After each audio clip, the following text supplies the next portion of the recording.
Hi guys, welcome to Crazy Burger. So we're going to be looking at the new game of the month for November. It's taken a little bit longer to get here, I think because there's been some firmware updates that Blaze have been working on, so we'll have a look at that as well. But anyway, without further ado, let's get stuck into the video and let's have a look at the new game of the month, Batty Zabella.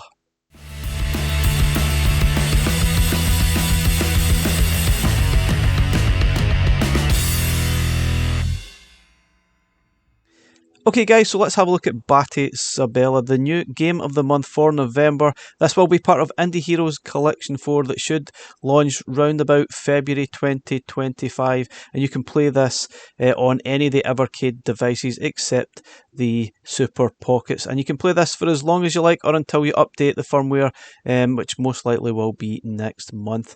This has obviously just missed Halloween, but anyway, it's here. It's a spooky adventure from Ice Cold Blood and publisher The Retro Room, and I think it's like a point and click Game Boy title. Oh, that looks very saucy. Okay, so Batty Zabella is a point and click adventure game inspired by classes such as ICOM Simulations, Shadowgate and Deja Vu. Never heard of them, so please don't shoot me down. Not aware of those games. But anyway, it sounds pretty interesting. Not really the type of game we get very often on Evercade. We have a few, maybe, like Dracula, I guess, might be the one. And those sort of Amiga titles that are on the Delphine software collection. Yeah, so this will be quite interesting. It's not one I'm actually aware of. I've never actually played it, never heard of it, so interesting stuff. Looks a bit saucy here and there.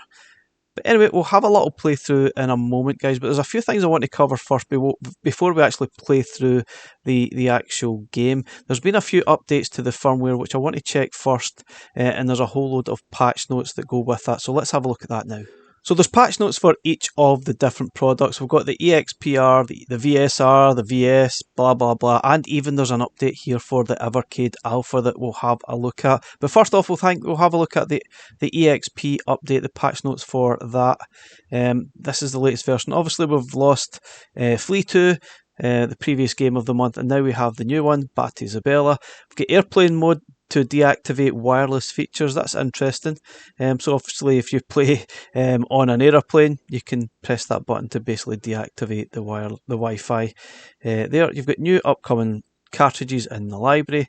That'll probably be the Tour Plan Collection 3 and 4, and obviously the new Joe Kart as well. We've got the Turbo Fire and High Score 7 for arcade cartridges. Note that not all arcade games support high score 7s.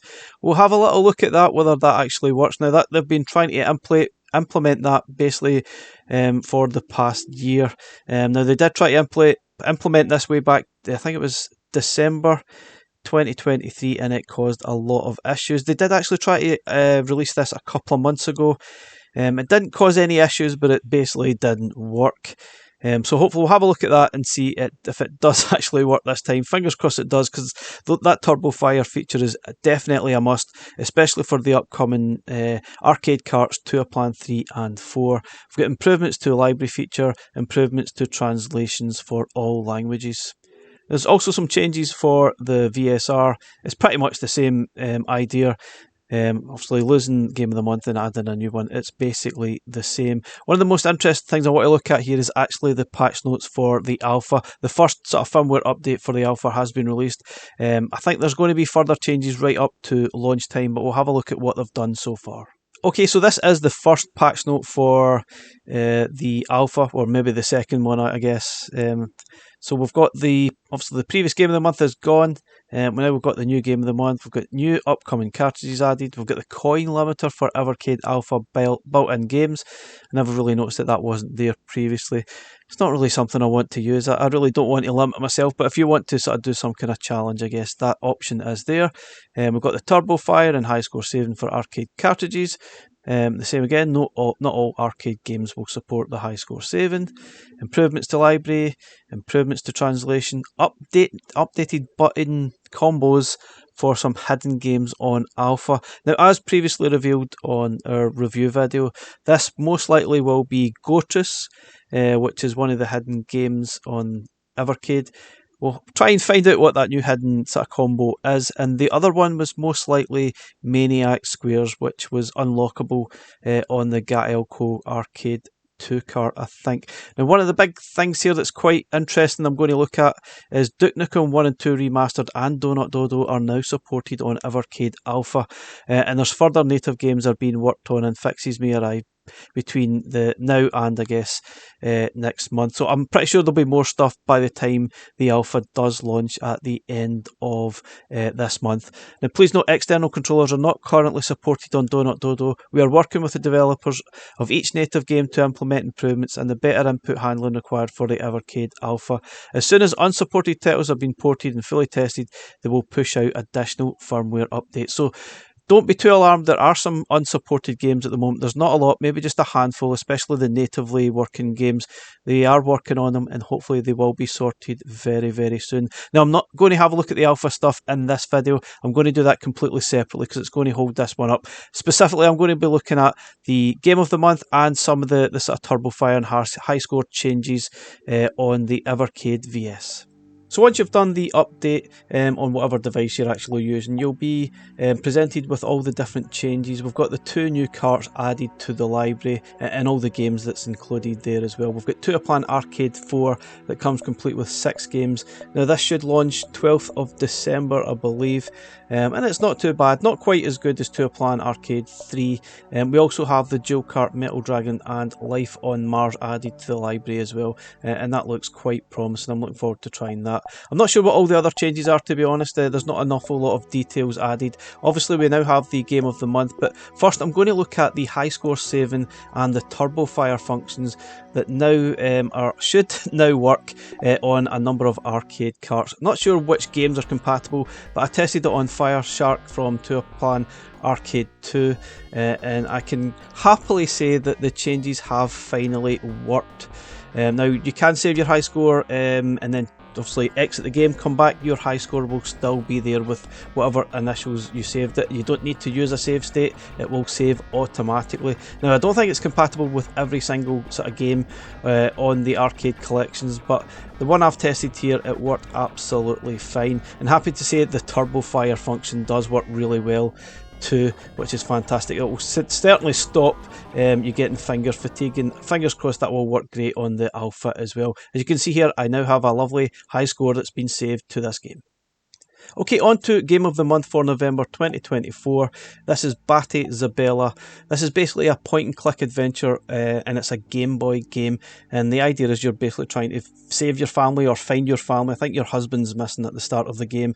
It's very simple. Basically, you point at everything and interact with everything that you see on the screen, and basically follow the prompts and the story as you go and try and solve the puzzles throughout the game. I have to say, this is probably one of the better Game of the Months we've had so far this year. I don't think it's been a great collection of games so far. I might be wrong. I guess maybe collating them all together it might be better, but individually a lot of the games were quite poor. Now, it is a little bit saucy here and there, but it's nothing too severe. It's nothing that your kids wouldn't be fine playing, for example. But yeah, there's a little bit of a saucy nature going on in the game. But yeah, basically point to everything with the B button, click on everything, listen to or read those clues, and you can see at the bottom of the screen you can also turn around and get a different viewpoint to that room. But yeah, I actually quite enjoyed it. I think it's pretty good. I'm not really that far into the game so far, so I'm not going to sort of ruin anything too much. I think the game probably lasts about a couple hours at least, 2 or 3 hours gameplay, as you would expect from these sort of indie style games. But I enjoyed what I seen and I thought it was pretty decent.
Okay guys, so I actually think this is a pretty decent game. Definitely one of the better games we've had so far as part of Indie Heroes Collection 4.